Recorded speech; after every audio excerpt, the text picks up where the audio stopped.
Aujourd'hui, bien-aimés, nous allons parler de l'Église. On va parler de l'Église. On va parler un peu de la vie de l'Église. On va parler un peu on va parcourir les Écritures pour voir un peu cette affaire d'Église-là, d'où ça vient. Oui, parce que c'est important qu'on prenne le temps aussi, par moment, de réfléchir à ces questions-là, parce que, comme je dis parfois, la façon dont on fait Église là, la façon dont chacun de nous vit sa vie de chrétien dans l'Église dépend de la façon dont on a compris ça.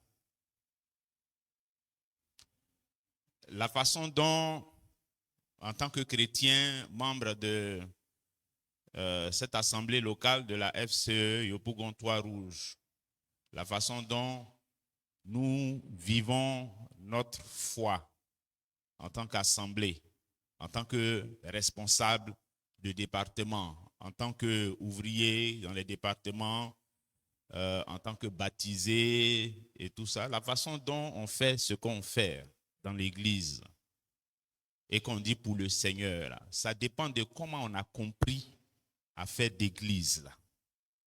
La façon dont on réagit quand le pasteur donne une direction, une orientation, une instruction, ça dépend de comment on a compris à faire des églises. Ce qu'on fait des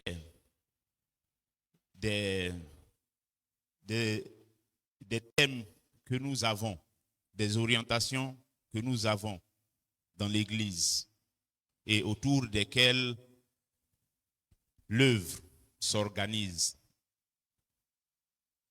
Ce qu'on en fait dépend de comment on a compris à faire d'église là.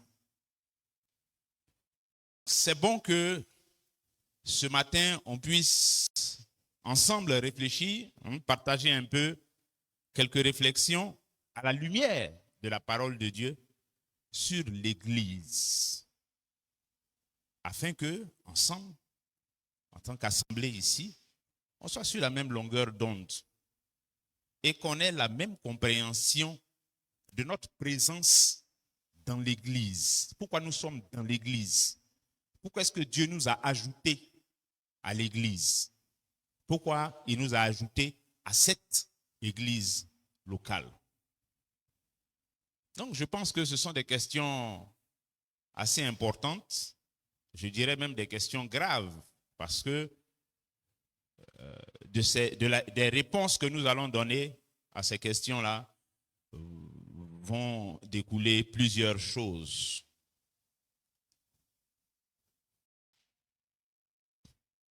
Celui qui croit que c'est à la pharmacie, on trouve les chaussures.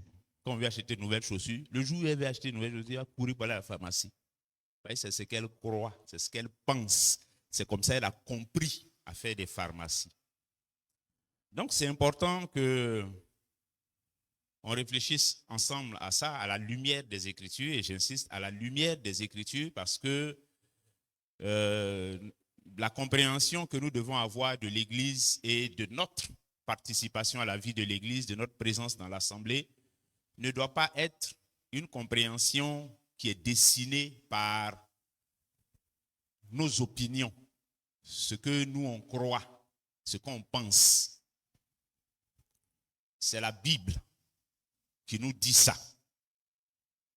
Parce que c'est dans la Bible qu'on voit affaire d'église. C'est la Bible qui parle d'église. Donc c'est dans la Bible qu'on doit aller pour chercher les réponses à ces questions-là. Pas dans les expériences qu'on aurait pu faire, ou bien dans les expériences de quelqu'un d'autre, ou bien dans les idées, ou bien les pensées, ou bien les opinions d'une autre. Non, c'est qu'est-ce que la Bible dit. Qu'est-ce que le Seigneur Jésus-Christ lui-même dit de l'Église? Qu'est-ce que les apôtres qui sont venus après lui disent de l'Église. Amen. Donc, c'est un peu de tout ça que nous allons parler ensemble. Et comme je l'ai indiqué, l'objectif, je dis ça clairement au début pour que on puisse suivre ensemble et aller dans la même direction.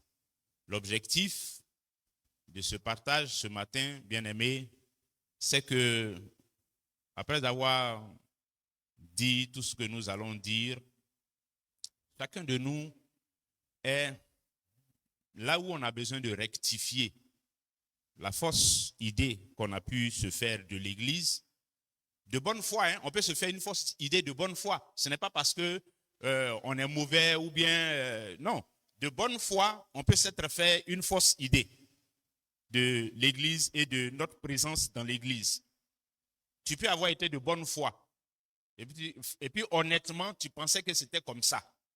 Et c'est à cause de ça que tu as fait comme tu as fait là jusqu'à maintenant. Donc, quand l'éclairage de la parole de Dieu vient et que tu reçois cet éclairage, humblement, s'il y a des choses à rectifier, tu rectifies. Et puis, on va maintenant dans de meilleures dispositions. OK? Maintenant, si ce qu'on va dire confirme ce dans quoi tu étais déjà, eh bien, tu vas t'affermir là-dedans davantage et puis aller de mieux en mieux sur cette voie-là. Amen. Alors, je vais prendre la question à l'envers, enfin, je vais répondre à la question à l'envers. D'abord, proposer quelques éléments de réponse à l'envers. Dire un peu ce que l'Église n'est pas. Alors déjà, ce qu'on peut dire de façon claire, c'est que l'Église n'est pas une association ou bien un club de personnes qui veulent ranger leur vie. OK? L'Église, là, ce n'est pas un club ou bien une association de personnes qui ont décidé de ranger leur vie.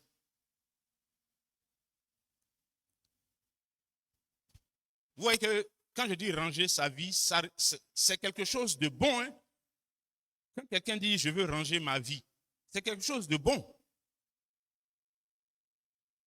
Mais ce n'est pas parce que c'est quelque chose de bon que c'est ça qui est l'Église. L'Église, ce n'est pas, bon, je me suis assis jusqu'à et puis j'ai dit, bon, moi-même, je pensais ma façon de vivre. Il faut que je range ma vie maintenant. Il faut que je corrige des choses dans ma vie. Et pour faire ça, je suis dans l'Église. Pour corriger des choses dans ma vie, pour ranger ma vie. L'Église, c'est plus que ça. Être dans l'Église de Jésus-Christ, c'est plus que ça. Parce que si notre compréhension de l'Église, c'est que ça fonctionne un peu comme ça, bon, quelqu'un a décidé de ranger sa vie, donc il vient, il cherche une bonne église, enfin, ce qu'il estime être une bonne église quelque part, et puis il s'assoit là-bas, et puis il est dedans, et puis bon, voilà, il est dans l'église. Celui-là, à tout moment, il peut sortir. Hein? À tout moment, il peut ressortir. Si c'est ça qui le retient dans l'église, à tout moment, elle peut ressortir. L'église, alors, ce n'est pas non plus une espèce de groupe où on vient pour apprendre les secrets de la réussite, pour apprendre les secrets de la réussite sociale, hein, les secrets de la réussite sociale, de la richesse. Ce n'est pas ça, l'Église. Est-ce que ça veut dire que l'Église, c'est pour les pauvres? Non plus. Donc, ce n'est même pas sous l'angle de la richesse ou bien de la pauvreté qu'il faut regarder l'Église. L'Église, c'est plus que ça. C'est plus que ça. Ceux qui ont commis cette erreur de comprendre l'Église comme ça, une fois qu'ils ont été enrichis, ils sont partis.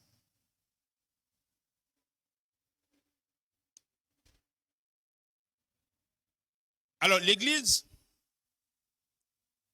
ce n'est pas non plus une agence matrimoniale pour célibataires désespérés. Vraiment, je ne gagne pas mari. Vraiment, on ne gagne plus bonne femme. Les bonnes femmes, là, on peut trouver ça à l'église. Et puis à l'église, là, elles sont sérieuses, elles sont jolies, jolies. Je vais venir dans l'église, là, si j'ai fait 2 ans, 3 ans, je vais trouver une bonne femme. Puis bon, je vais m'adapter à leur système et puis on va rester dedans comme ça. Ce n'est pas ça l'église. On ne gagne pas mari, oh, donc je vais venir à l'église, oh, on va prier pour moi, je vais gagner mari, oh, je vais gagner mari, oh. Et puis elle est là, et puis elle est là, et puis elle est là, et puis Marie là ne vient pas. Elle va partir. Ou bien elle est là, elle est là, elle est là, comme depuis la Marie vient pas. Elle-même, elle va chercher à séduire frère dans l'église maintenant pour se faire épouser. Donc ce n'est pas ça l'église. L'église n'est pas une agence matrimoniale pour les célibataires désespérés.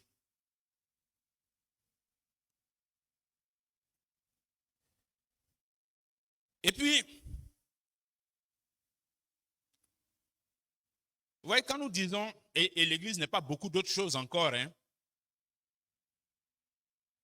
mais quand je commence comme ça à dire ce que l'église n'est pas,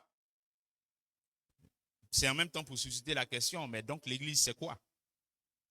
Peut-être que les choses que je viens de citer et que j'ai dit que l'église n'est pas, peut-être que certains pensaient que c'était ça, l'église.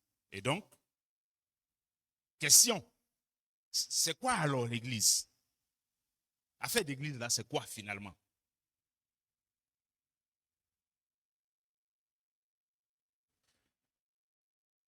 Pour comprendre l'église et ce qu'est l'église, on va ouvrir les Écritures.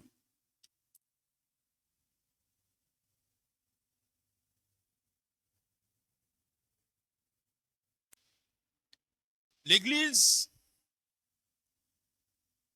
c'est l'aboutissement d'un processus qui a commencé depuis la création. Hein. C'est une étape dans le plan divin. C'est-à-dire Dieu, depuis la création, il avait un programme. Et dans son programme, il y a une époque qui devait arriver où allait exister ce qu'on appelle aujourd'hui l'Église. C'était déjà dans le plan du Seigneur, du Créateur, depuis le commencement. Et donc, quand ce temps est arrivé, eh bien, il a mis ça en place. Donc, l'Église n'existe pas de façon isolée. C'est-à-dire, ce n'est pas un truc qui est là et puis qui est sorti de nulle part. Non. L'Église, là, c'est-à-dire, des choses se sont passées jusqu'à... Et puis, c'est le résultat de ça qui a donné l'Église. Quand on voit dès le départ ce que Dieu a fait, il a créé toutes choses et puis il a donné ça à l'homme. Il a fait don de tout ça à l'homme. Toute la création, là, il a donné à l'homme. Et puis, il a donné instruction à l'homme et à la femme de se multiplier, de remplir la terre. Ça veut dire que dès le commencement, le Créateur avait déjà en vue qu'il y ait une relation, un rapport entre lui et puis sa créature, depuis le commencement. Et c'est dans ça que l'Église s'inscrit. Ce rapport que le Créateur a voulu établir entre lui et puis sa créature. Donc, au fil des siècles, Dieu a déroulé son plan. Et ça apparaît en filigrane dans ce plan depuis le commencement jusqu'à l'ère de l'Église aujourd'hui. Ceux qui sont habitués à lire les Écritures savent comment on est passé d'Adam et Ève à leur fils Seth, qui a engendré d'autres personnes. Et puis bon, on est arrivé jusqu'à l'époque de Noé. Et puis à l'époque de Noé, Dieu a prononcé un jugement. Il a exercé un jugement sur la terre tout entière. Et puis ensuite, bon, de Noé sont sortis ceux qu'on connaît, Sem, Cam, Japheth. Et puis ceux-là, bon, se sont multipliés jusqu'à ce qu'on arrive à l'époque d'un certain Abraham. À Abraham, Dieu fait une promesse de façon formelle Mais vous voyez qu'à toutes ces époques-là et dans ce déroulement, dans tout ça, il y a toujours ce rapport que le Créateur établit avec sa créature. Dieu ne laisse jamais le rapport se couper avec l'homme. Même quand ça commençait à se gâter à l'époque de Noé, eh bien, il a tout supprimé, mais il a gardé quand même un petit reste avec lequel il a recommencé. Donc, le nouveau monde a été créé, enfin, a été refait avec Noé et sa famille. Mais parce que c'est ça le plan du Créateur. Dieu veut que nous soyons en relation avec lui. C'est la manifestation de son amour pour nous. Maintenir et garder cette relation avec lui. Vous voyez que tout à l'heure, quand je disais l'église n'est pas, l'église n'est pas, l'église n'est pas, tout ce que nous faisons là, s'il n'y a pas Dieu dedans, et quand il dit s'il n'y a pas Dieu dedans, ce n'est pas seulement dans la bouche, hein. S'il n'y a pas Dieu dedans, ce n'est pas pour l'église qu'on fait, ce n'est pas pour le Seigneur qu'on fait. S'il n'y a pas Dieu dedans. Mais on va éclaircir ça à mesure qu'on va avancer. Et puis donc, après Abraham, Dieu continue cette promesse qui est devenue centrale là. Tes descendants seront esclaves quelque part pendant 400 ans. Après 400 ans, je me souviendrai et puis je vais venir les libérer. Et puis, je leur donnerai en héritage la terre qui est là, sur laquelle tu es, qu'on appelait Canaan, la terre promise. Et cette promesse-là, Dieu l'a répétée de génération en génération aux descendants de Abraham. Alors, c'est une promesse qui est importante. C'est une promesse qui est importante parce que, au temps marqué, vous connaissez l'histoire. Moïse, Dieu se révèle, et puis, hop là, il utilise Moïse pour faire sortir son peuple de la servitude d'Égypte, pour les envoyer maintenant dans l'accomplissement de la promesse qu'il avait faite à Abraham des siècles auparavant. Suivez-moi bien, hein? On a commencé un peu loin, pour qu'on comprenne bien que l'Église n'est pas apparue comme ça, pouf. À un moment donné, Dieu a décidé de changer et puis bon, hop là. Non. L'Église aujourd'hui qui existe, que nous connaissons là, elle a des connexions avec tout ça, avec le plan que Dieu a établi dans le déroulement de ce plan, que l'Église apparaît. Et donc, quand le peuple d'Israël sort d'Égypte, ils vont, l'une des étapes principales de leur marche vers la terre promise, ça a été l'escale qu'ils ont faite à la montagne de Sinaï. Parce que c'est à la montagne de Sinaï que Dieu a donné à Israël ce qu'on appelait la loi de Moïse. C'est à la montagne de Sinaï que Dieu lui a donné cette loi-là. Et cette loi a joué un rôle très important dans la vie d'Israël. Ça a été la constitution du peuple d'Israël pendant tout le temps qu'on voit dans les Écritures. C'était ça leur constitution. C'est ça leur loi. C'est ça qu'il fallait respecter pour être en paix dans le peuple. C'était ça. Et cette loi-là, c'est elle qu'on appelait la loi de Moïse. Et c'est cette loi, c'est dans cette loi que Dieu a expliqué à son peuple comment il voulait être adoré. Parce que le peuple en question est un peuple qui ne le connaissait même plus. C'est un peuple qui avait vécu un esclavage sur plus de 4 siècles, 430 ans d'esclavage. Ils ne connaissent plus l'Éternel.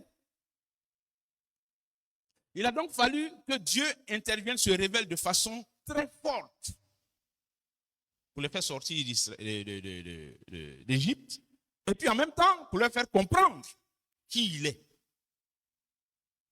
Le Dieu Tout-Puissant, celui à qui rien ne résiste. Donc quand il s'est révélé comme ça, arrivé à une étape, il leur donne une loi. Voilà comment vous devez marcher, voilà comment vous devez me servir, comment vous devez m'adorer. Je suis Dieu et je veux un culte.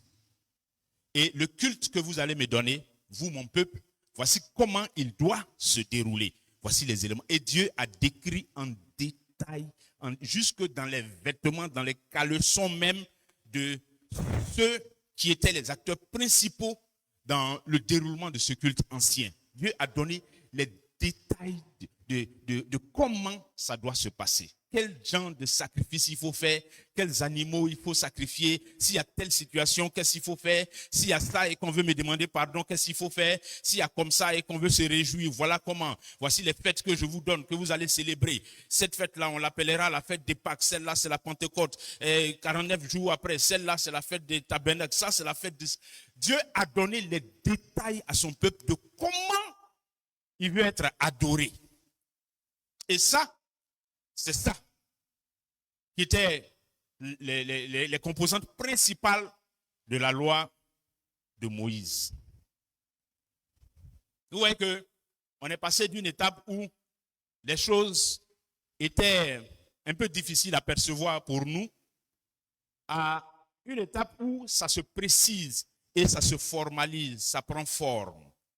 Parce que à partir de l'instant où Israël reçoit la loi, eh bien, la Bible dit, sans la loi, il n'y a pas de péché, non, il n'y a pas de condamnation.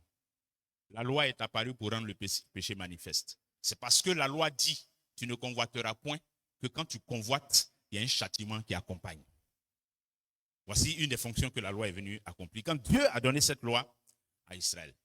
Mais l'élément important que je veux qu'on retienne déjà à cette étape, c'est que quand Israël reçoit la loi, eh bien, Israël est organisé.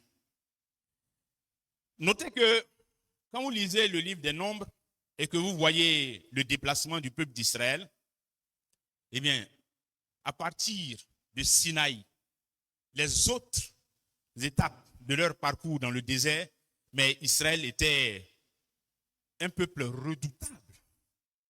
Un peuple redoutable.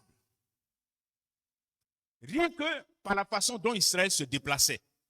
Quand on lisait le livre des Nombres, vous voyez comment Israël se déplaçait. Dans le désert, ça marche. Quand, à un moment donné, Balak va voir Balaam pour lui demander de maudire Israël et qu'il refuse, mais il a fallu qu'il aille sur la montagne et qu'il voie Israël approcher.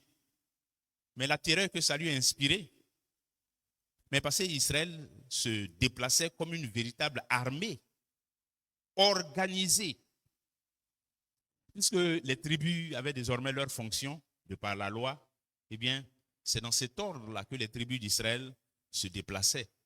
À leur tête, il y avait le guide Moïse, qui était devant.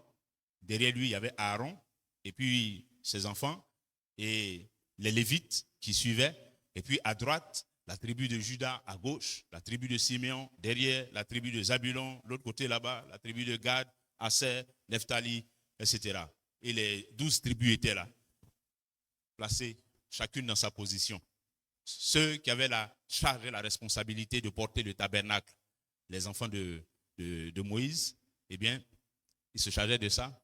Et puis c'est comme ça qu'Israël avançait. Quand c'était le matin, la colonne de nuée se levait, et puis c'est cette colonne de nuée-là qui les orientait. Quand la colonne de nuée va à gauche, Moïse va à gauche. Et tout le peuple suit Moïse, ils vont à gauche. Quand la nuit arrive et que Dieu veut que le camp soit établi quelque part, eh bien, la colonne s'arrête. Ça veut dire que c'est ici que nous allons camper. Jusqu'à ce que la colonne se lève à nouveau pour partir, nous montre la direction. Et ce peuple-là s'est déplacé dans cette discipline et dans cet ordre. Mais ce n'est pas comme ça qu'il s'est déplacé avant de recevoir la loi. Mais dès l'instant où ils ont reçu la loi et que la loi leur dit les détails de comment ils doivent faire désormais, eh bien, c'est comme ça qu'Israël fonctionnait. Et c'est comme ça qu'Israël se déplaçait dans le désert. Et donc, quand Israël arrivait, c'est pour ça qu'ils inspiraient l'effroi aux autres peuples qui les voyaient venir. C'est quel peuple qui est organisé, qui est ordonné comme ça et puis qui marche de cette façon-là. De toute façon, on les voit, il y a un groupe ici, il y a un groupe là, il y a un groupe là, mais tu les vois partir en ordre. Il y a un Moïse qui est devant avec un petit groupe et puis le reste de l'armée de l'Éternel les suivait. Alléluia. Alors ça, c'est Israël. Dans la loi, il y avait des dispositions, je disais tout à l'heure que les éléments principaux et au cœur même de la loi de Moïse, c'était l'organisation du culte, comment adorer l'Éternel. Et dans tout ce dispositif concernant le culte ancien, il y avait deux choses importantes, principales. Il y avait le sang. Le sang. On va lire ensemble Hébreux. On va lire ensemble Hébreux, le chapitre 9, à partir du verset 18. Il a dit, voilà pourquoi c'est avec du sang que même la première alliance fut inaugurée. C'est avec du sang que la première alliance fut inaugurée. Moïse, après avoir prononcé devant le peuple tous les commandements de la loi, prit le sang des veaux et des boucs avec de l'eau, de la laine écarlate et de l'hysope, et il fit l'aspersion sur le livre lui-même et sur tout le peuple, en disant, ceci est le sang de l'alliance que Dieu a ordonné pour vous. Et il fit pareillement l'aspersion avec le sang sur le tabernacle et sur tous les ustensiles du culte. Et presque tout, d'après la loi, est purifié avec du sang, et sans effusion de sang, il n'y a pas de pardon. Le sang, c'est-à-dire la première alliance là, c'est avec du sang qu'elle a été inaugurée. Le sang avait déjà, à cette époque-là, un rôle central dans l'affaire du culte là, ancien. Et on voit que ce qu'il fallait offrir à l'Éternel, les principaux sacrifices qui étaient offerts à l'Éternel selon la loi, c'était des sacrifices dans lesquels il y a du sang. On sacrifiait un animal. On sacrifiait un animal. Il y avait des sacrifices d'origine végétale aussi, mais les principaux, c'était des sacrifices sanglants, des sacrifices dans lesquels il y avait du sang. Donc le sang. Et puis, le deuxième élément central dans le culte ancien, c'était le sacrificateur. Le sacrificateur. Alors, bien sûr, vous voyez que les deux sont liés. Le sacrificateur, dans sacrificateur, on entend quoi? Sacrifice. Le sacrificateur, c'est lui qui avait la responsabilité de tout ce qui est sacrifice. OK? C'est lui qui avait la responsabilité de ça. Tout ce qui était sacrifice. Donc, naturellement, ça veut dire que le sacrificateur, son rôle, c'était de travailler avec le sang. OK? Le sang des sacrifices qui étaient faits. Il fait les sacrifices et puis bon, il travaille avec ce sang-là. Le sang, il le présente à l'Éternel. Et parmi les sacrificateurs, il y en a un qu'on appelait même le souverain sacrificateur, qui lui, de façon spéciale, une fois par an, pouvait entrer dans le lieu très saint. OK? Il allait, il présentait du sang pour lui-même, ses propres péchés, et puis ensuite il plaidait devant Dieu pour les péchés du peuple. Donc, voilà les deux éléments clés du culte ancien organisé par la loi de Moïse donnée au peuple d'Israël. Maintenant, comment on passe de ça à l'Église? Comment on passe du culte ancien à l'Église de Jésus-Christ? On va lire Hébreux chapitre 9, les versets 6 et 7, où il est dit, or, ces choses étant ainsi disposées, les sacrificateurs qui font le service entrent en tout temps dans la première partie du tabernacle. Et dans la seconde, le souverain sacrificateur seul entre une fois par an, non sans y porter du sang qu'il offre pour lui-même et pour les péchés du peuple.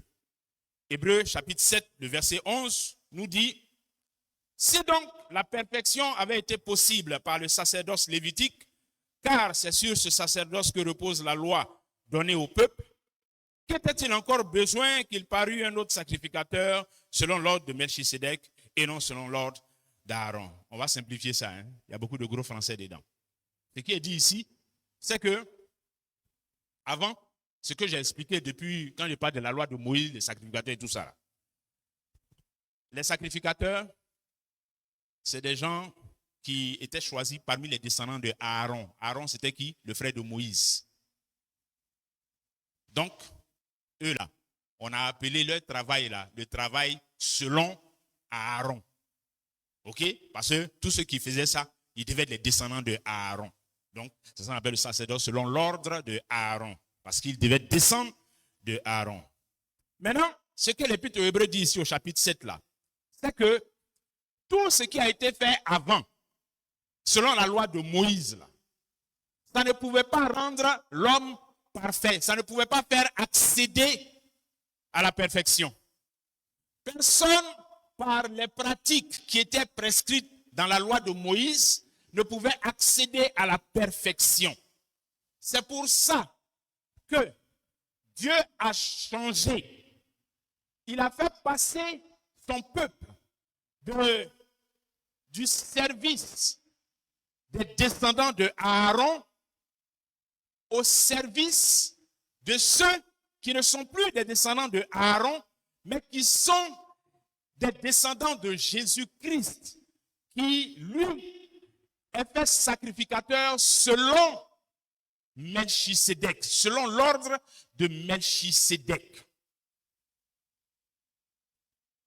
Et la différence entre ce qu'on faisait selon Aaron et selon ce qu'on fait selon Melchisédek, c'est que pour Aaron, là, quand tu meurs, ton enfant prend. Quand tu meurs, il y a un autre des descendants qui prend. Donc, ça se transmettait de génération en génération. Mais le sacerdoce, le ministère, selon l'ordre de Jésus-Christ, ne se transmet pas comme le sacerdoce lévitique le faisait. Jésus-Christ a reçu cette sacrificature une fois pour toutes. C'est pour ça que Jésus n'a plus besoin d'aller présenter du sang de bouc, de taureau pour le pardon de nos péchés. Il a donné son propre sang une fois pour toutes, définitivement. Donc, on n'a plus besoin d'un autre souverain sacrificateur qui va entrer là-bas encore après lui. C'est fini. Le sang avec lequel Jésus est entré devant le Père est un sang qui satisfait le Père définitivement, éternellement, terminé. On n'a pas besoin d'autre sang encore pour le pardon des péchés. Voici la différence principale entre les deux. Et ce que Jésus a fait, c'est par ça que l'Église a été fondée. L'Église est apparue sur le fondement que Jésus-Christ a établi. Lui-même étant la pierre angulaire, la principale. C'est sur lui, sur sa parole, que l'Église est construite et est bâtie. La loi dont j'ai parlé, vous savez, il y a une parole que le Seigneur a dite.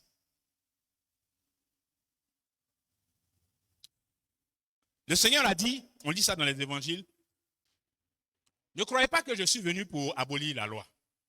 Je suis venu non pour abolir, mais pour accomplir. Certains ont cru que ça voulait dire que la loi est toujours en vigueur. Non. Jésus est venu pour accomplir la loi, mais parce que sa mission établit un lien entre la loi et puis l'Église. Un lien, une transition entre la loi et l'Église. C'est ça qu'il est venu faire. La loi fonctionnait comme une prophétie. La loi était une représentation prophétique de l'Église. Le culte ancien était une représentation prophétique de ce qui devait venir demain, ce qui devait venir après. C'est ça que la loi annonçait. C'est pour ça qu'il a dit à ceux qui ne voulaient rien entendre de son message. Il dit en Jean chapitre 5, le verset 46, « Car si vous croyez Moïse, vous me croiriez aussi, parce qu'il a écrit de moi. » Les pharisiens, les sadducéens et tous ceux de son époque-là, qui s'opposaient à Jésus, disaient, « Non, nous c'est Moïse. Nous, on connaît Moïse. Nous, c'est Moïse. Toi, on ne sait pas d'où tu viens. » Mais le Seigneur leur dit, si vous croyez Moïse, de toute façon vous dites que vous croyez Moïse, ce que Moïse a écrit là, vous croyez ça. La loi de Moïse que vous lisez et puis vous pratiquez ça là, vous croyez en ça. Si vraiment vous avez compris ce que Moïse vous a dit là, et que vos pères font depuis des siècles là, si vous aviez vraiment compris ça, vous allez écouter mes paroles. Parce que Moïse, là, c'est de moi qu'il a parlé. La loi de Moïse, là, c'est de moi qu'elle parlait.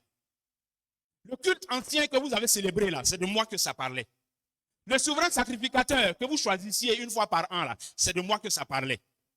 L'agneau que vous sacrifiez pour le pardon de vos péchés, là, c'est de moi que ça parlait.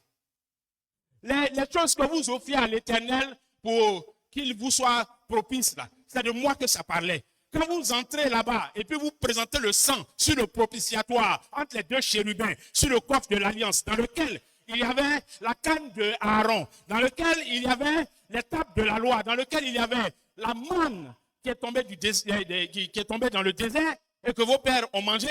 Et bien tout ça là, c'est de moi que ça parlait. Donc si vous avez compris Moïse, vous alliez m'écouter. Alléluia. Ça veut dire que l'Église que nous sommes est l'accomplissement de ce qui était annoncé par la loi. C'est pour ça que Jésus dit, je suis venu pour accomplir. Mais s'il venait pour abolir la prophétie, ça veut dire qu'elle ne va plus se réaliser. S'il vient pour l'abolir, elle ne se réalise plus. Or, il est venu afin que tout ce qui est écrit s'accomplisse. Donc, il ne vient pas pour l'abolir, mais il vient pour l'accomplir. Il vient pour l'accomplissement. Donc, à la croix, quand il est en train d'expier, tout est accompli. Alléluia. Alors, bien-aimés, quand on a dit tout ça, et quand on a fait tout ce tour d'horizon pour atterrir dans l'église, maintenant nous parlons de l'église. Vous voyez tout ce cheminement, non? Nous parlons de l'église. C'est-à-dire, affaire d'église, là, c'est premièrement affaire de Dieu. Affaire d'église, là, c'est premièrement affaire de Dieu. Deuxièmement, affaire de Dieu.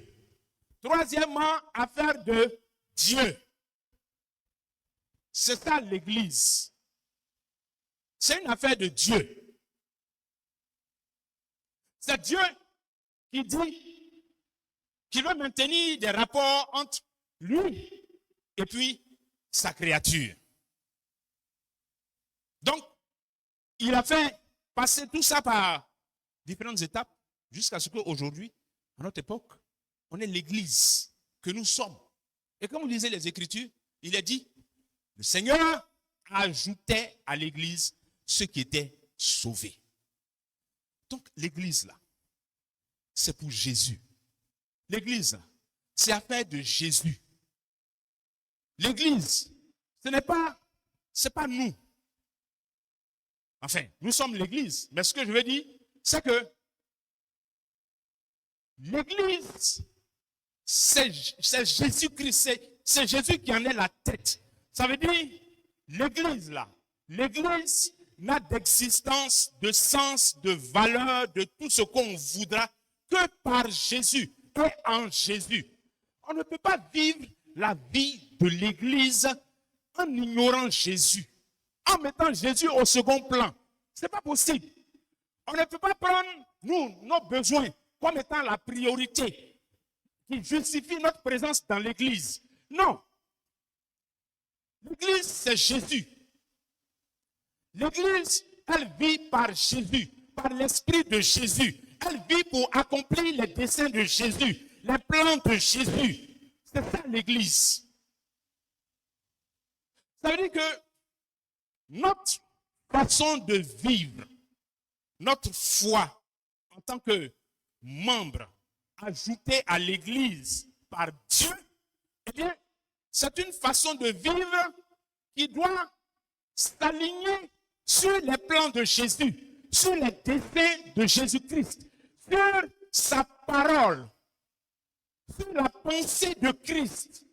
C'est sur ça que notre façon de vivre notre foi en tant qu'Église de Jésus doit s'aligner. Amen. Et naturellement, l'Église existe et son existence est attachée à une mission. L'Église est attachée à une mission. Ça veut dire que ce que le Seigneur ajoute à son Église, il les ajoute pour qu'ils viennent prendre part à cette mission qu'il a confiée à l'Église. Vous savez, j'ai parlé beaucoup des rapports entre le Créateur et sa créature. En Matthieu 5, il est dit que l'Éternel fait lever son soleil sur les bons et sur les méchants, et également il fait pleuvoir sur les bons et sur les méchants. Il y a des rapports universels que Dieu a avec toute la création. Ce que Matthieu 5 dit comme ça, là, c'est de cet ordre-là. Les rapports universels que Dieu a avec sa création. Et puis, il y a des rapports spécifiques que Dieu a avec l'Église, qui sont de notre niveau. Il y a des relations spécifiques que Dieu a avec l'Église. Mais parce que l'Église, elle, a reçu une mission. Et quand nous sommes dans l'Église, nous sommes participants à l'accomplissement de cette mission. Et cette mission, je dis, elle reste constante depuis le commencement. Depuis le commencement. Il a plu au Créateur de nous créer afin que son nom soit révélé à travers nous. C'est pour ça qu'il a collé sur nous à faire des images et ressemblances. Il a plu au Créateur de créer dans toute la création là, de faire une seule espèce qui soit à son image et selon sa ressemblance.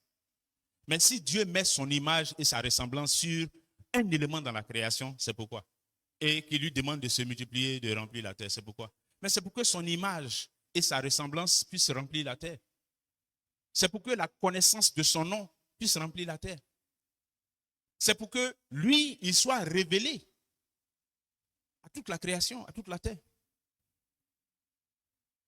Et cette mission, bien aimée, on peut la formuler de façon diverse à travers les âges. Elle est encore d'actualité aujourd'hui. Je dirais, elle est plus d'actualité encore aujourd'hui même.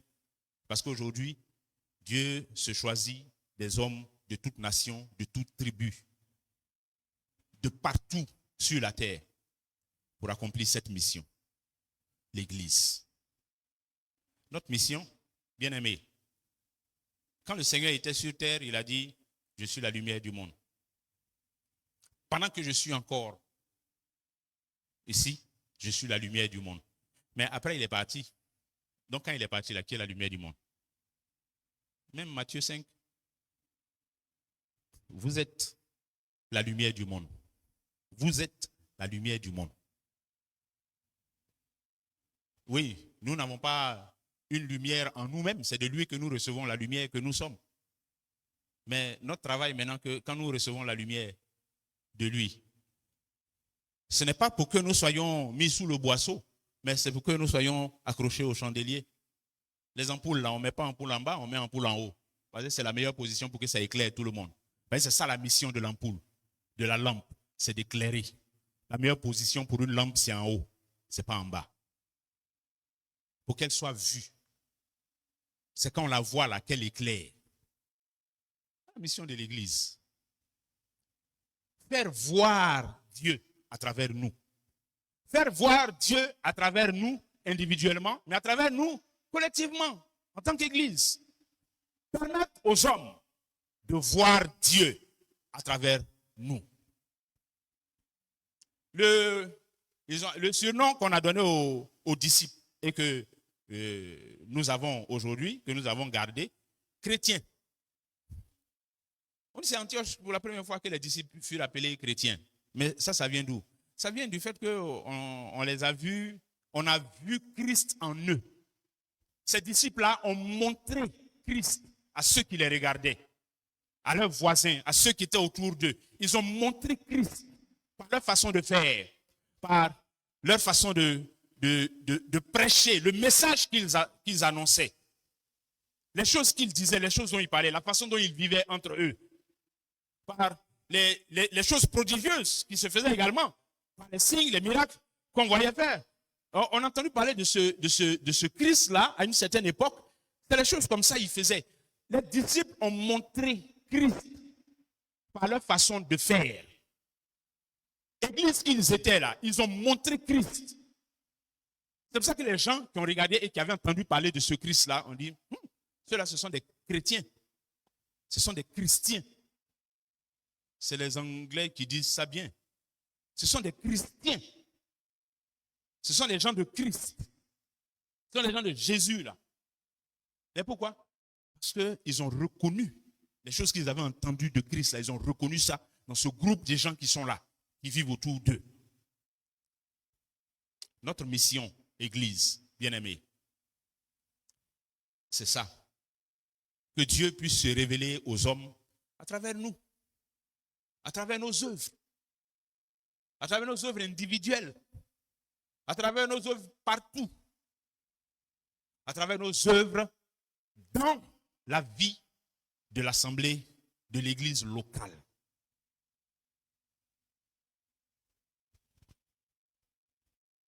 La question que je veux susciter dans ton esprit pendant que je dis ces choses, c'est à quel point et dans quelle mesure moi personnellement là, je participe à cette mission. Moi-même, comment je participe à cette mission-là même? Quand je regarde bien là, comment est-ce que je participe à cette mission? C'est la question que je veux que chacun se pose. Quelle est ma participation dans l'accomplissement de cette mission-là? Quelle est l'œuvre à laquelle je participe pour que cette mission soit accomplie? C'est la mission de l'Église, qui est la mission de l'Église de Jésus-Christ. Donc, quand tu te poses la question, tu réponds à ça honnêtement, devant Dieu.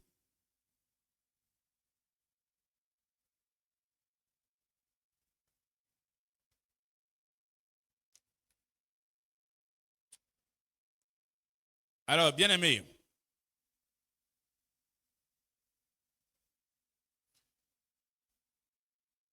on voit donc que après les choses qui se sont déroulées dans les temps anciens, une époque est arrivée où, bon, Dieu a commencé à faire des choses nouvelles. Il a commencé à faire des choses nouvelles. Il s'est manifesté d'une façon nouvelle, devant les hommes et dans les hommes. Quand on lit le livre des Actes, au chapitre 2, on voit un peu le jour de la Pentecôte, l'Esprit qui descend sur les 120 qui étaient dans la chambre haute, et puis manifestation surnaturelle. Et à partir de là, on voit les disciples qui commencent à vivre quelque chose de nouveau, qui commencent à vivre, à s'organiser et à marcher d'une façon nouvelle. Entre la présence du Maître et puis son départ, eh bien, des choses se sont passées. Le Maître est venu, il a enseigné, il a formé, il a enseigné, il a démontré, il a manifesté, il a enseigné. Quand il a fini, il est parti. Il a donné la mission aux disciples. Allez, faites de toutes les nations des disciples, comme vous, les baptisant au nom du Père, du Fils et du Saint-Esprit, et enseignez-leur à observer tout ce que je vous ai prescrit. Et voici, je suis avec vous tous les jours jusqu'à la fin du monde. Et puis il est parti.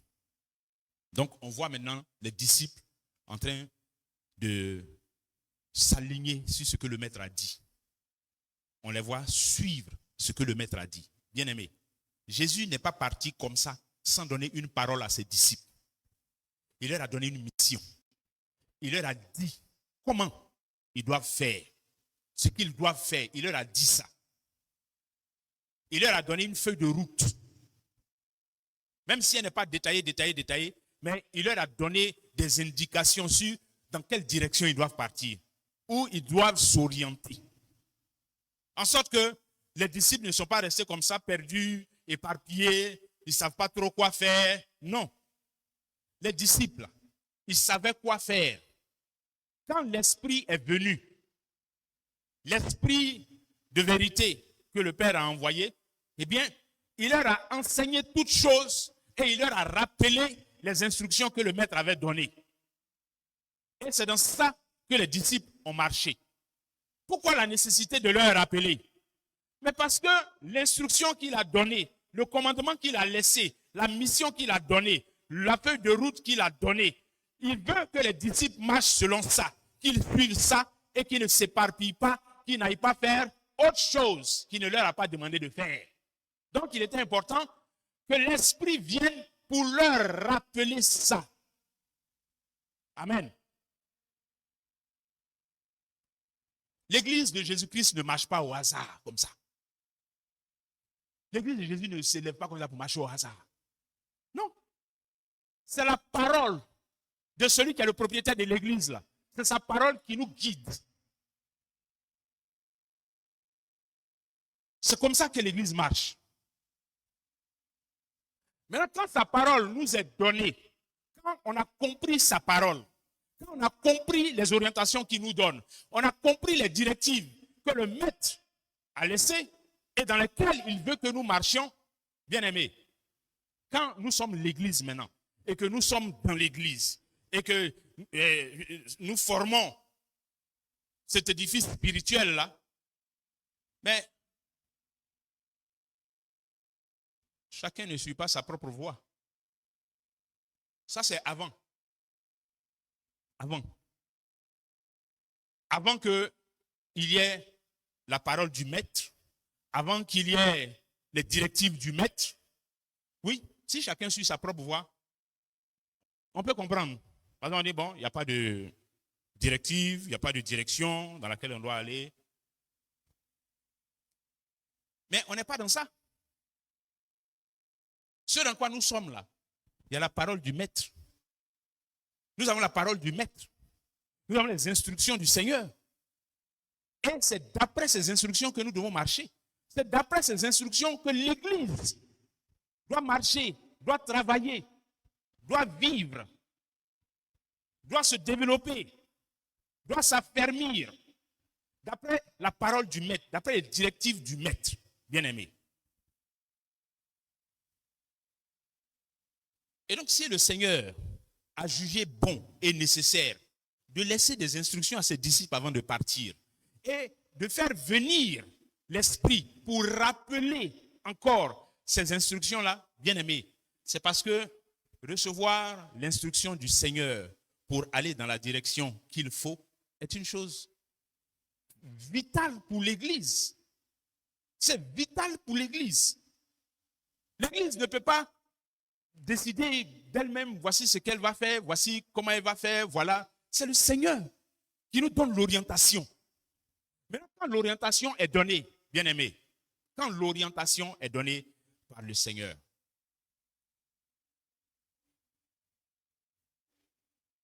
il ne faut pas que certains se mettent en retrait,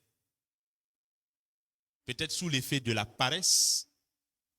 Il ne faut pas que certains se mettent en retrait sous l'effet de la négligence. Non. Il ne faut pas que certains se mettent en retrait en se donnant de faux prétextes. Je dis en se donnant de faux prétextes parce que moi, je ne sais pas, je ne sais pas. Chacun a ses justificatifs de pourquoi il ne fait pas ci, pourquoi il ne fait pas ça. Chacun a ses justificatifs. Ça, c'est le Seigneur et vous-même qui savez si c'est sérieux ou pas. Mais moi, je dis ce que la parole dit. Il ne faut pas qu'on se mette en retrait. Il ne faut pas qu'on se mette en retrait de la marche de l'Église. Il ne faut pas qu'on se tienne en retrait de la marche de l'Église. Parce que chacun de nous a quelque chose à apporter, à faire. Et ça, on le dira toujours et toujours et toujours. Ce n'est pas pour dormir dans l'Église que le Seigneur nous a ajoutés à l'Église. Lisez Actes des Apôtres et puis regardons la vie de ceux qui nous ont dévancés dans la foi. Regardons comment ils faisaient affaire d'église là. Regardons. Lisons Actes des Apôtres et puis regardons. Lisons les derniers. Je vais vous lire un chapitre incroyable. Lisons ce que les apôtres disaient de l'église, de comment on fait affaire d'église là. Je prends Romains, chapitre 16. Je vous recommande Phoebe, notre sœur qui est diaconesse de l'église de Sancré, afin que vous la receviez en notre Seigneur d'une manière digne des saints et que vous l'assistiez dans les choses où elle aurait besoin de vous, car elle a donné aide à plusieurs et à moi-même. Saluez Prisca et Aquilas, mes compagnons d'œuvre en Jésus-Christ, qui ont exposé leur tête pour sauver ma vie. Ce n'est pas moi seul qui leur rend grâce, ce sont encore toutes les églises des païens. Saluez aussi l'église qui est dans leur maison. Saluez Païnette, mon bien-aimé, qui a été pour moi, pour Christ, les prémices de l'Asie. Saluez Marie qui a pris beaucoup de peine pour vous. Saluez Andronicus. Tout ce qu'il est en train de saluer là, il cite en même temps ce qu'ils ont fait dans l'église. Il cite ce qu'ils ont fait dans l'église. C'est ça, bien-aimé. Lisons ça. Étudions les Écritures et puis regardons le modèle que le Seigneur a voulu que nous voyions dans la vie de ceux qui nous ont dévancés, de ceux qui ont fait église avant nous, de ceux qui ont été dans l'église avant nous, ceux qui ont commencé cette affaire, par lesquels Dieu a commencé cette affaire d'église-là. Regardons leur modèle. Regardons ça et puis inspirons-nous de ça. Inspirons-nous de ça. Lisons ça et puis disons-nous, ouais, c'est comme ça on fait église là. Ouais, quand on est dans l'église, c'est comme ça. Façon Andronicus a fait et puis Paul parle de ça là. C'est comme ça on fait. Façon Phoebe a fait, la diaconesse, c'est comme ça on fait ça. Affaire d'église là. Façon Epaphras a fait là. Épaphrodite, façon ils ont fait là. C'est comme ça on fait affaire d'église là. C'est pour ça que Paul les mentionne ici, dans ses salutations finales, où il est en train de dire au revoir. Les gens qui viennent dans son esprit là, c'est les gens qu'il a vus dans l'église, les gens pour lesquels il a un témoignage fort concernant leur engagement dans l'œuvre, dans l'église, dans le ministère, dans la foi, dans la marche avec le Seigneur, en tant qu'ouvrier, en tant qu'ouvrière. C'est ceux-là qu'il est en train de mentionner ici. Mais il les mentionne. Et puis aujourd'hui, nous avons la possibilité de lire ça, mais pour que ça nous serve d'exemple, de modèle, pour que ça nous soit une source d'inspiration, qui nous donne envie de faire comme ça aussi. De vivre. Parce que c'est ça qui est la vie de l'église et la vie dans l'église. Et quand ces personnes-là faisaient comme ça, mais c'est parce que ce sont des personnes qui ont marché dans la direction qui leur a été donnée par le Seigneur. Il y avait l'église qui était à Rome là, marchait dans la direction que le Seigneur a donnée. S'il n'y avait pas de direction, ceux-là, ils allaient être éparpillés, chacun allait être en train de vivre comme il a envie de vivre, faire ce qu'il a envie de faire.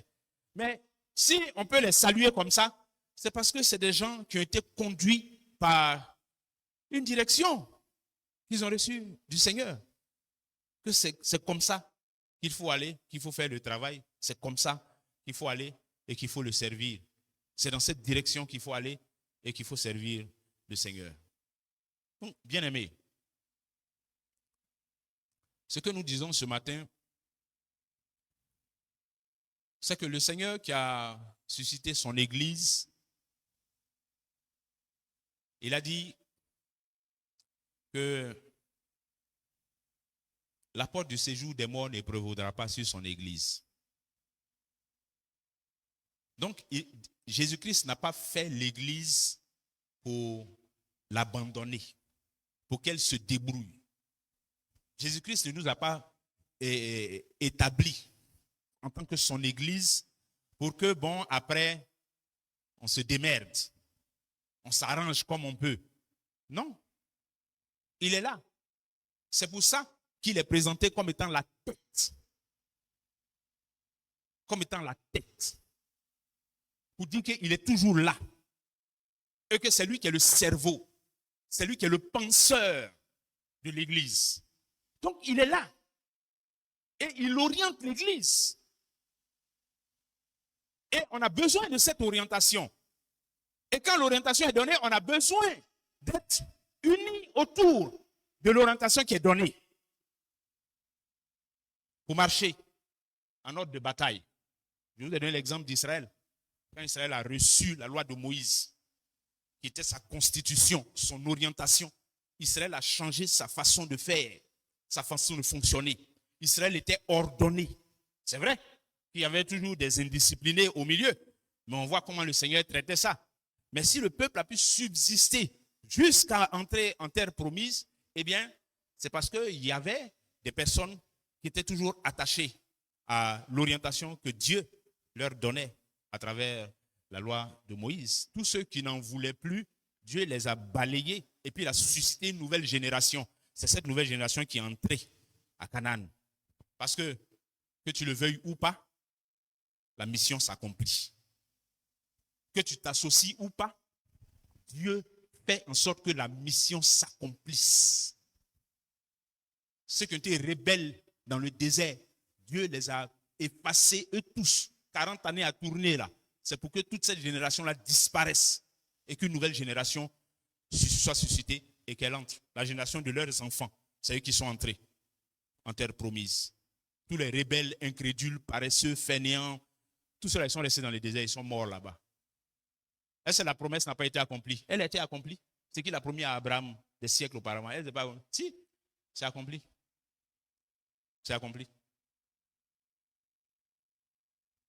J'aime bien cette parole qu'on a un frère qui aimait bien ça. Il dit, l'œuvre de Dieu ne souffre pas. C'est l'homme qui souffre, l'œuvre de Dieu ne souffre pas. Si l'homme fuit, Dieu prend un autre pour faire son travail. Si l'homme démissionne, Dieu suscite un autre pour faire son travail. L'œuvre de Dieu ne souffre pas. C'est l'homme qui souffre. L'œuvre de Dieu ne souffre pas.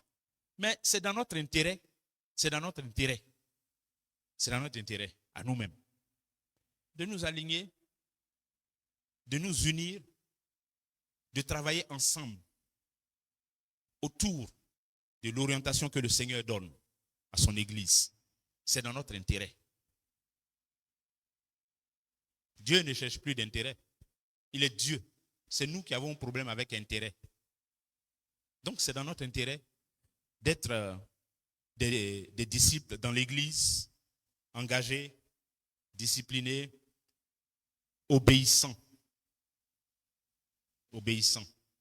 pour faire ce que le Seigneur nous demande de faire. Et ce qu'il nous demande de faire là, il nous dit ça. Il nous donne ça. Le pasteur va venir avec une orientation qui va être présentée à l'église. Tu vas en faire quoi? Qu'est-ce que tu vas faire de cette orientation-là? Qu'est-ce que tu vas faire de ça? Qu'est-ce que ça va te dire? Comment toi tu vas te placer dedans? À quel niveau toi? Est-ce que tu vas penser même à te placer dedans? Est-ce que tu vas réfléchir même à qu'est-ce que moi je fais dans ça? Comment je peux apporter ma participation à l'œuvre par mon action, mon engagement, ma présence, ma mobilisation, tout ça. C'est ça. Et ça, c'est une question à laquelle chacun de nous doit répondre individuellement. C'est la question d'ouverture, la question par laquelle nous avons commencé, et c'est la question par laquelle je termine. La question sur laquelle le Seigneur nous interpelle tous, et c'est important que nous puissions y répondre. Parce que c'est la réponse sincère à cette question-là qui va nous permettre de savoir à quoi va ressembler l'année 2024 pour notre assemblée ici, pour notre église. La réponse sincère que nous allons donner, chacun de nous individuellement. Pas dans réunion et puis on va donner... Non, c'est chacun de nous. Dans les réunions, il y a beaucoup d'hypocrisie dedans. Chacun de nous individuellement, là, voilà. La réponse qu'on va donner à ça, moi à mon niveau, chacun à son niveau, c'est la réponse qu'on va donner à ça individuellement, là, qui va faire une réponse collective et puis qui va donner l'allure et la coloration de l'année 2024 au regard de l'orientation que nous allons recevoir. Que le nom du Seigneur soit béni. On va prier. Il est 10h49, mais dans mon cœur, là, c'est fini. Ce que Dieu a mis dans mon cœur est fini. Donc, je ne vais pas inventer encore pour prendre le temps. Alléluia. On va dire merci au Seigneur. Et puis, on va prier sincèrement.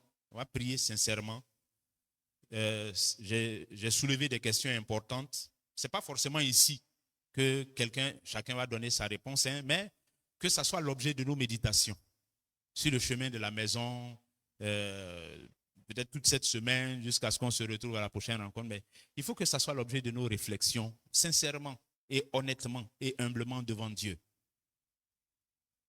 Prions. Seigneur, nous te remercions pour ta parole. Nous te remercions pour l'éclairage que tu nous as